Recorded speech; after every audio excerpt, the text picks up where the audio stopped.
All right. So this is module 5, and this is all about forward neural network. Okay. So far So in is this all, a new network? It's like a new algorithm that we're going to learn? yeah, new algorithm also you're gonna learn. Apart with that, new paradigm will be learning. Right now we were playing with only single neuron, right? A single neuron can't do much. I mean, we have done some of the problem with just perceptron and sigmoid neuron, but actually in the real world, if we are given a complicated problem, for example, image classification, some sophisticated program which requires some good amount of computation. So in that case, single neuron or single perceptron will not be much of helpful, right? So now in this module, we're gonna see how we can interconnect these different neurons, right? So that we come up with a network, of neuron. That's why the name comes from neural network, to generate a complex function. Okay. So if you recall, in sigmoid neuron, though the function was non-linear, but still there are certain limitations of that function. There are certain type of functions that you will not be able to generalize with the help of sigmoid neuron. We'll be seeing what are those kind of functions. And after completing this module, we will be in a positions to generalize any kind of function, any arbitrary functions you can generalize with the help of neural network. With the case of traditional machine learning algorithm, this is not really possible. I mean, up to some extent it is possible, but with neural network, you can learn anything, any kind of pattern you can learn with the help of neural network, right? Okay. Okay. All right. So there is image in your screen, two images. In the left hand side, you see there's a graph between the cost of mobile phone and screen size. Okay. So this is a pattern how it looks like. You see there is a circle at the center. So those are the observations which are of interest to me. I'm interested on those phone which are lying on that circle, right? So this is more connected to real life situations, right? In real life situations, your pattern may not look linear. It may not always form a definite shape, right? It can be sometimes very arbitrary. For example, you've seen the image in your screen, right? So these kind of problem where your pattern is very arbitrary, you won't be able to generalize those kind of pattern with the help of sigmoid neuron. Yeah, but Ashutosh, in this graph that I'm seeing, right?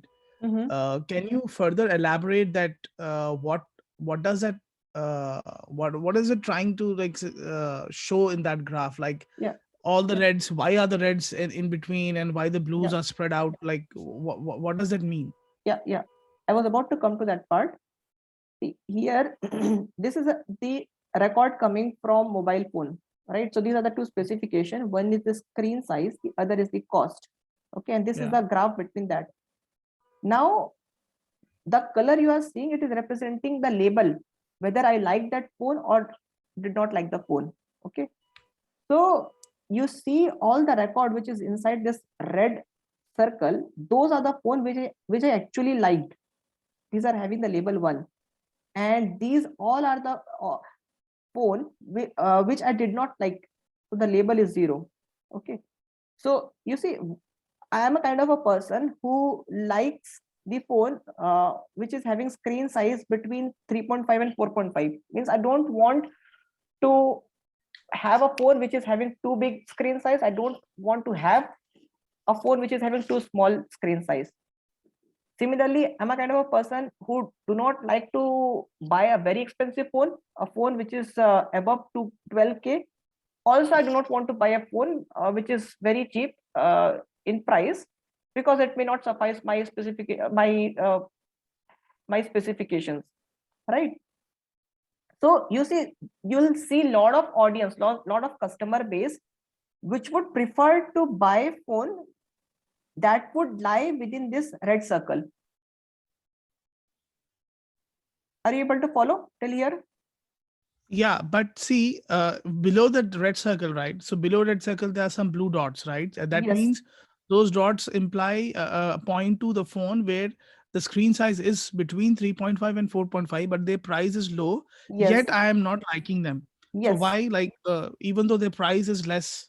Because cost is also too less, right? If the cost is too less, maybe my specifications, like I want a 4 GB of RAM, I want some higher configuration, maybe that phone will not have because the cost is too low. So that means this graph not just represents the screen size, but behind the scene, it is also taking into some other factors, and that is why our Yeah, red dots happen yeah, to be between. Okay, yeah.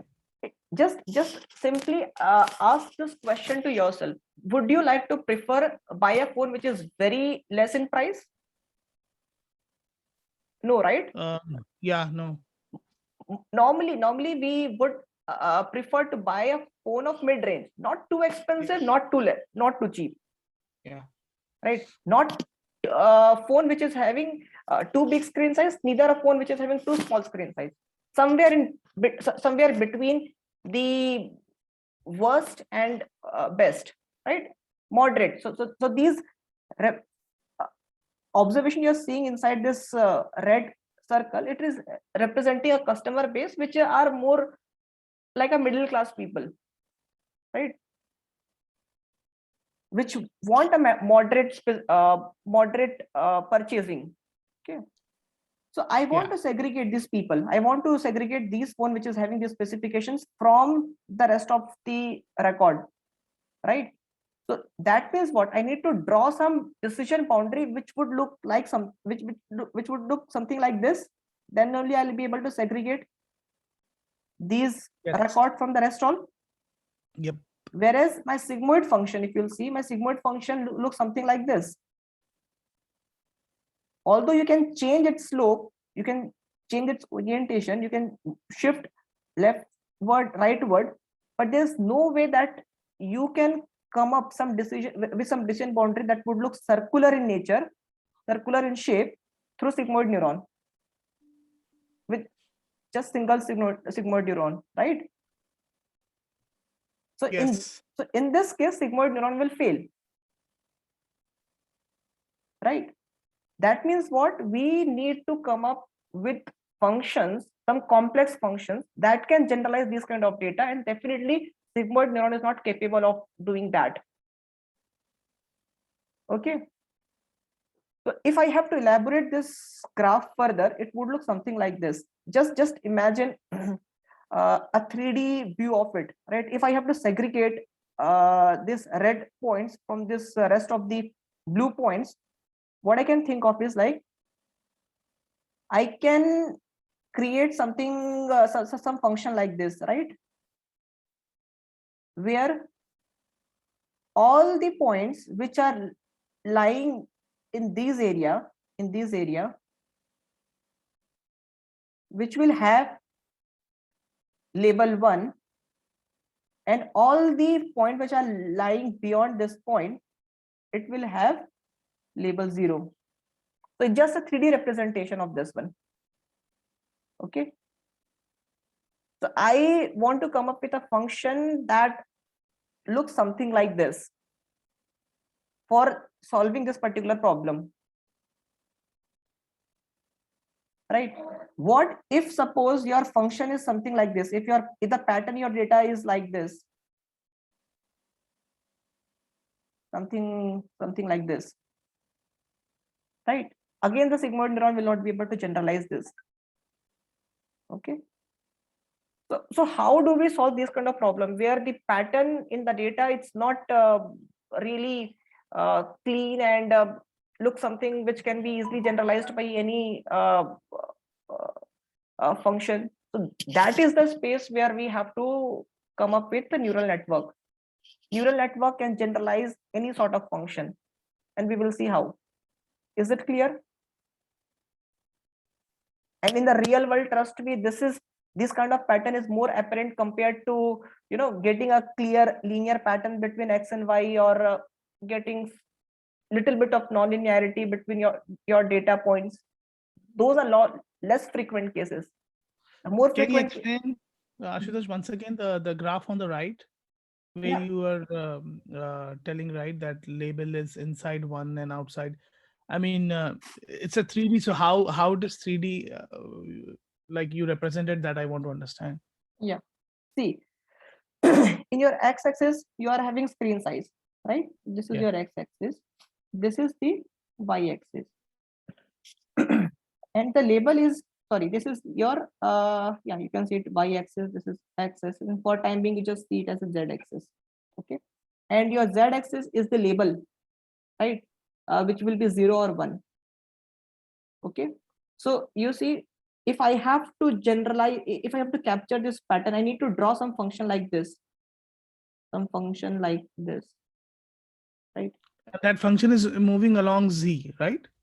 That function, yeah, it's moving along Z in Z axis. Yeah. Okay. So what is happening is, in these area, you will see when your screen size is it is when it is 4 and your cost is 7 here, right? You'll see that it is somewhat around your label is what, the value of label is what, it is somewhat around 0.3. Okay. Yeah. 0.3. So it's like 30% of there is a probability that you will like this phone. That means what, you're not going to like this phone. If I have to binarize it, this will be rounded off to 0. Yeah. Right. So similarly, if you'll do some hit and trial for the few more data, for example, let's take this data, right? So this data is what, it is screen size is 4, and you see the cost is what, the cost is 9, right? And there you'll see, if I have to extrapolate it to z-axis, would look something like this. So here it is 0.81. So this you can round off to 1, right? Which is the actual case, right? So this function, you understand how it is mapping my input with output. Yeah. So that is that function like a 3-dimensional parabola?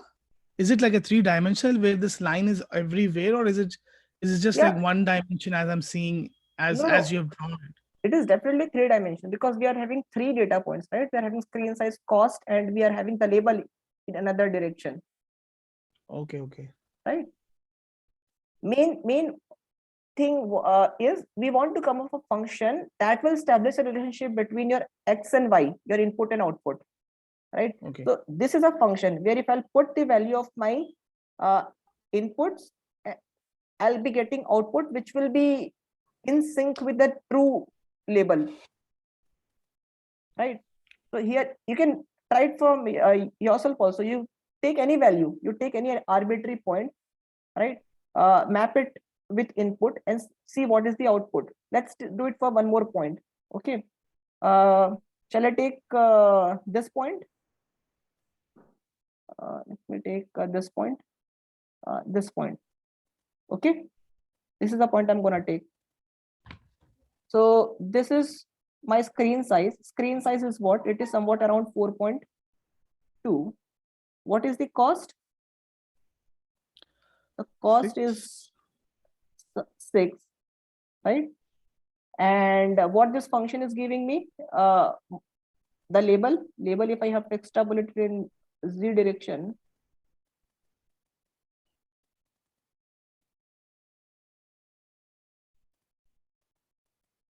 somewhat around 0.4. Okay. So this function, so according to this function, it is saying that there is a 40% chance that you're going to like this phone, which is actually 0 label. And we can check from here also, right? From here also, it would something like lie here, here, this point, and the cost is like what? How much? It is 6, right? So 6 is something here. If I have to extrapolate, it would look something like it. It's not really perfect, figure, but just try to understand the bigger picture, right? So this function is generalizing the scenario, right? Is it clear? Yeah. Okay. All right. So the only point which I'm trying to make is we haven't seen any function yet that can generalize this kind of pattern, right? And also there are 2 important conditions. Whatever function that we will be exploring, it has to be continuous, because we have learned an algorithm called gradient descent, where we have to compute the derivative, and the derivative of only continuous function exists, right? So now we want to come up some function like this that should be continuous. This is continuous, in fact, right? Okay. Yeah. So when you say continuous, what do you mean? Like, what is a non-continuous function then? So a non-continuous function will something, something it will look like this. If this is your x-axis, this is your y-axis. There's a breakpoint here, and then it will look like this. This is non-continuous function. There's a breakpoint, right? The way we check whether the function is continuous or not is we take left hand limit of the functions, we take right hand limit of the functions, and if left hand limit equal to right hand limit equal to value at the point, then we say that the function is continuous. So sigmoid is a continuous function, right? Yes, yes. Sigmoid is a continuous function. This, in fact, this function is also a continuous function. Okay.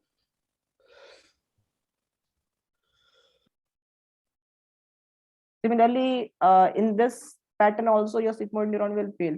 Okay. So this is just an extension of previous slide. I'm just doing use some complicated functions where our sigmoid neuron may not give you a result. One another example where you can see is if you want to predict the person's annual income, whether the person is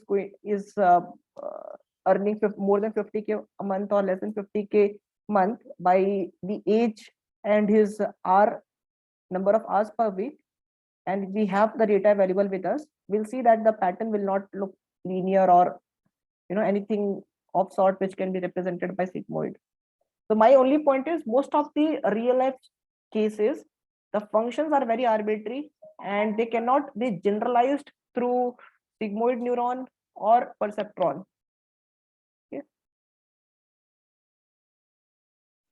So now what we will be seeing is how we can interconnect this sigmoid neuron and perceptron to come up with some architecture, and that architecture would be able to generalize those complicated functions. Okay. But before we start that part, I would quickly want to answer this question. What is the necessity for having continuous and differentiable function?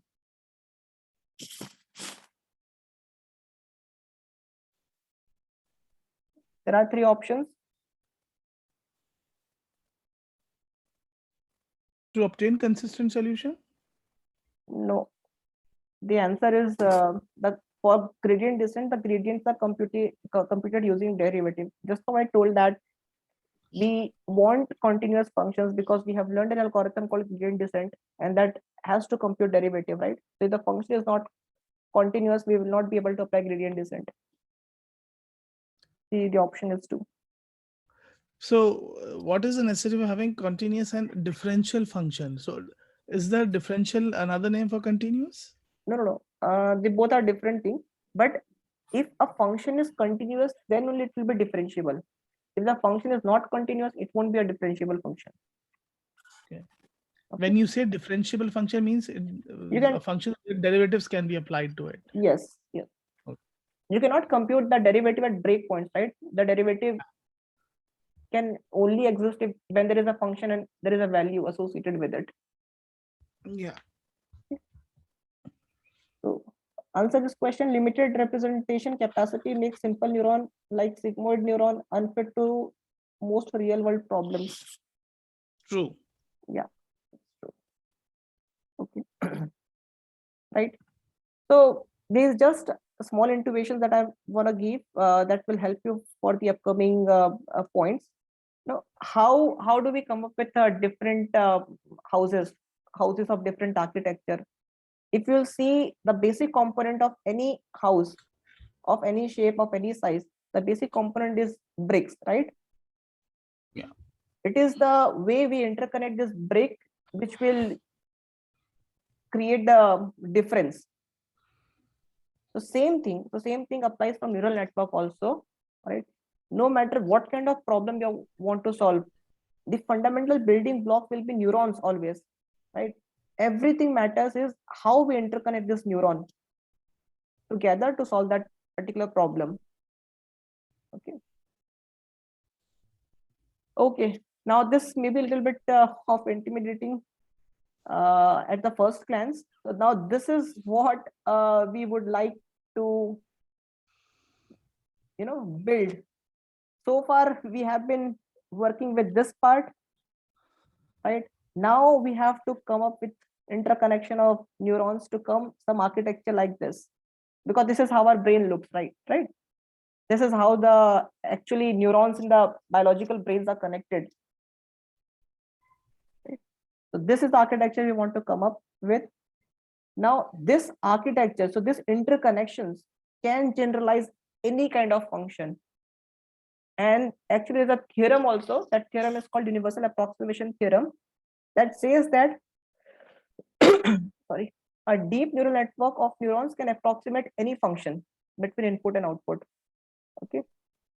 So what I meant by saying deep neural network is, now we will not be dealing with only single neuron, right?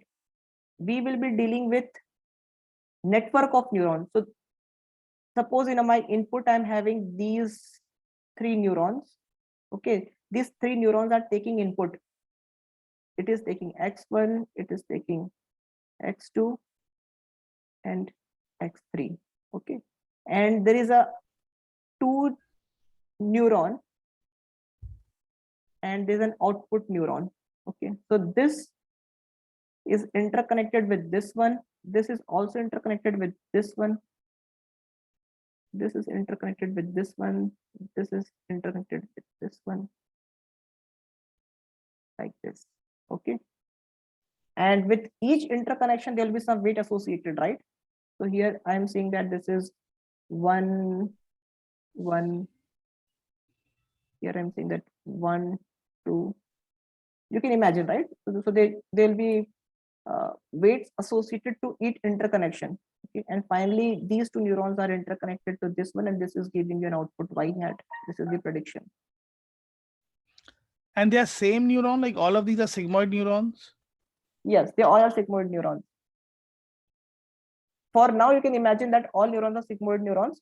Later we'll see that how we can, have hybrid neurons to accomplish the bigger goal. But for now you can imagine a sigmoid neuron. Okay, so this concept is clear. Yeah. Okay, now I would like to introduce another concept, and that concept name is activation function. Okay, this is a very, very common term. If you are sitting in any interview of deep learning, if he's asking 5 questions to you in deep learning, definitely in one question there'll be a mention of activation function. Okay, we have already seen what is activation function unknowingly. So today let me put some light on that. See, we have seen perceptron, right? Yeah. Perceptron is nothing but it just take input from multiple sources and it gives you a weighted sum. Okay, so what it is like from I is equals to 1 to n wi xi. This is perceptron. Everybody agrees? Yep. So till this part, till the part where we take the weighted summation, everywhere it will be same. In every neuron, this part will remain constant. The only part that will vary is the part where we apply some function on top of it. So in case of sigmoid neuron, you remember we applied sigmoid function. So when we applied sigmoid function on top of this, it became something like this: 1/1 plus e raised to minus wx plus b. Right? So in case of sigmoid neuron, what was my activation function? My activation function was sigmoid function. Right? So there the activation function was sigmoid function, because we have applied sigmoid function on top of this perceptron output. If instead of sigmoid function, if I would have applied some other function, for example, let's say 10h function, then it would have called us 10h neuron, right? An activation function would have be 10h function. So it's not necessary that we always apply sigmoid function on top of this. We can apply any kind of function on top of this, right? And if you recall, it was this activation function that was helping you to capture nonlinearity, right? Only after applying sigmoid functions, we got some function like this, right, which was non-linear in nature. But before actually applying sigmoid functions, the function was linear. So the main purpose of activation function is we apply activation functions to the output of perceptron to capture non-linearity in data. Right? When you say non-linearity, I mean, aren't we applying sigmoid function to get the result between 0 and 1? So that yes. So That, how does it translates to what you're saying, non-linearity? non-linearity, non-linearity is nothing but it is a non-linear pattern between input and output, like the one which we see in the previous slide, right? We saw the graph. That graph was an example of non-linear pattern between input and output. So when the input and output, the graph is when it is very, very random, like it's not smooth. Okay. Yes, exactly. Right. Linear graph means what? When you'll have a straight line between your input and output, right? Yeah. If it like x and y. But when we applied sigmoid function, you saw the graph was like something like this, which is no longer linear, right? Yeah. So my point is, activation function is applied to capture non-linearity in data. Okay. Right? And in case of sigmoid neuron, the activation function we applied was sigmoid function. It's not necessary that you always apply a sigmoid function as activation. You can apply some other function also. Some of the common example of activation functions are, step function, ReLU function, leaky ReLU function. We'll discuss what are these activation functions one by one, but I'm just giving you some terminology here. Identity function, right? So these are some of the commonly used activation functions. Out of this, ReLU functions and leaky ReLU functions are very important. Okay, it is so important that you'll see that typically in any neural network, majority of your neuron will have ReLU and leaky ReLU as their activation functions. Okay.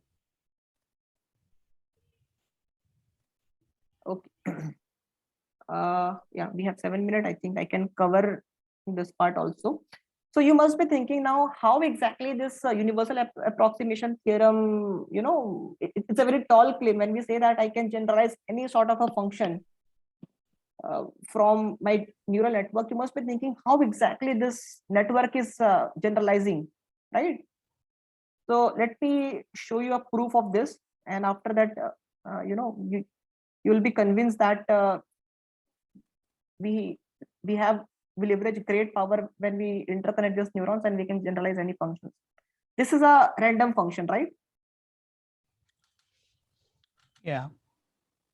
Do you think that we can generalize this function with sigmoid neuron? With one sigmoid neuron? No, right? No.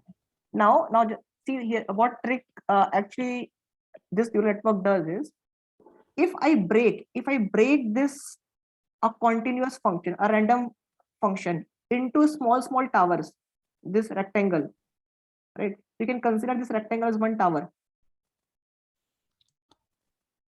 right? If I break this function as multiple towers, right? You see these rectangles, Yeah. right? Now you'll see that here I have taken out of this all towers, I have taken one tower here. Okay, out of this one tower I have taken, you'll see that this one tower we can build from sigmoid neuron. Okay, I'll tell how this tower we can build from sigmoid neuron, but this one tower we can build from sigmoid neuron. Okay, and if I can build this tower, one tower, right, I can build multiple towers also. What is happening here is, this is one tower, this is another tower, and but this is just a shifted version of tower, right? This is another tower, again it is shifted version of tower. So ultimately, if I'm able to build this tower, I am able to shift this tower, and if I'm able to concatenate them together, although I'll not be able to 100% generalize these functions, but I will be able to, you know, approximate this function. Yeah. Right? Okay. But sigmoid function is applied to linear lines, right?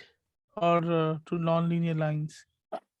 We'll come to that part. I'll tell you how this blocks we are generating from sigmoid neuron. But Okay. but till now, are you agreeing with the story? One doubt I have, when you say towers, right? So the towers, they look like rectangle, but are we talking about those rectangles, or are we talking about the line which is enclosed, the graph line which is enclosed within rectangle, which is like which appears to be like a straight line, like, you know, a small straight line within that one rectangle. So we are talking about that line, or we are talking No, about this graph, these blue rectangles? I'm talking about these blue rectangles.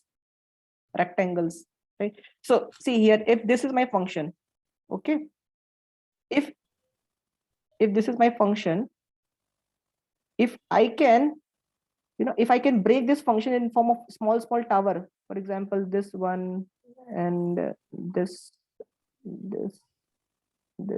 right? I can break like this, right? And if I can build this a small tower, right, then I can. But then if you see if you see the tip of each rectangle, Yes, it will not be like a perfect straight line, right? It yes, will always it will have some yeah, slope. yep. So you see here, I'm not able to perfectly generalize this one, but you see there is an error here, there's an error here, right? I'll not be Yeah, able to yeah, perfectly replicate the same function, but I can approximate it. yeah. These are, you will still have an error, but Okay. what? But you are able to approximate these functions. You see, whatever points which I am encircling, those are the error points. These are the areas where I was not able to, you know, perfectly match my original function. Right. Okay. Okay. Now the problem is reduced. Now I only have to convince you that I can build this tower from sigmoid neuron. Okay. Okay. Yeah. We have 2 minutes. Yeah, I can pin that 2 minutes. Okay. Do you agree that this function we can build from sigmoid? Yes. Yes. Now, if I shift this function a bit right by changing my value of b, right?